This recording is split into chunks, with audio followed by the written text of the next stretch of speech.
রমজানের শুরু থেকেই পর্যটক শূন্য হয়ে পড়েছে সাগরকন্যা কুয়াকাটা। এই সুযোগে সৈকত সেজেছে অপরূপ সাজে। এদিকে ঈদ সামনে সাভারের বিনোদন কেন্দ্রগুলো সাজানো হয়েছে বর্ণিল আয়োজনে।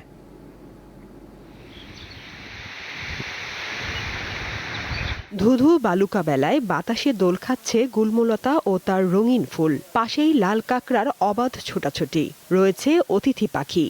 এছাড়া বিশাল এলাকা জুড়ে সাদা ঝিনুকের আস্তরণ। মন জুড়ানো এমন দৃশ্য পটুয়াখালীর কুয়াকাটা সমুদ্র সৈকতের চর গঙ্গামতী এলাকার। 22 কিলোমিটার সৈকত জুড়ে এখন সজীবতার সমারোহ।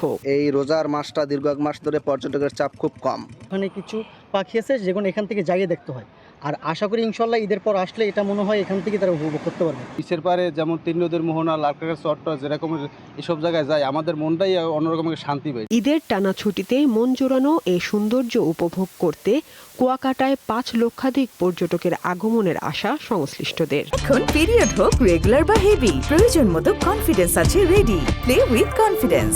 মানুষের আনাগোনা কম থাকাতে সব জায়গায় ডিস্টারবেন্সই ছিল না, যার জন্য আনাচে কানাচে সব জায়গায় পর্যটন শিল্পের বিচেও পাখি, লাল কাঁকড়া এবং বিচরণ করতেছে। ঈদের পরে আমাদের একটা বড় সংখ্যক টুরিস্ট আসবে, এটা আমাদের প্রত্যাশা, এবং টুরিস্টদেরকে সেফলি এবং ওই দিন উইথ সিকিউরিটি তাদের এখানে এসে তাদের এনজয়মেন্ট করে তারা যাতে যেতে পারে সেই ব্যবস্থাটা আমাদের থাকবে। এদিকে ঈদের নির্মল আনন্দ দিতে দর্শনার্থীদের জন্য নতুন করে সেজেছে সাভারের বিনোদন কেন্দ্রগুলো। পুরো এলাকা পরিষ্কার পরিচ্ছন্ন করা হয়েছে।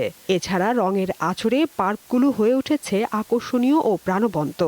যে দুইগুলো আছে, রাইডগুলো আছে, এনডিটি টেস্ট করার পরে আমরা সেগুলো আবার পুনরায় সেটিং ফিটিং করতেছি এবং পরিষ্কার পরিচ্ছন্নতা করতেছি, রং করতেছি। রোজার ভিতরে একটু গেস্ট কম হয়, যার কারণে আমরা একটা সুযোগ পাই সার্ভিসিং করার। ঈদ উপলক্ষে বিশেষ প্যাকেজ ও ছাড় রাখা হয়েছে দর্শনার্থীদের জন্য।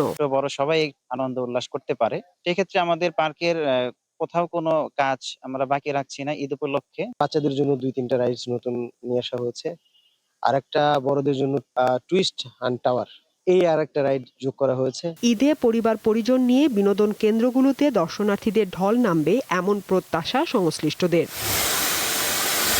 সাদিয়া চৌধুরী, দীপ্ত, বার্তা কক্ষ।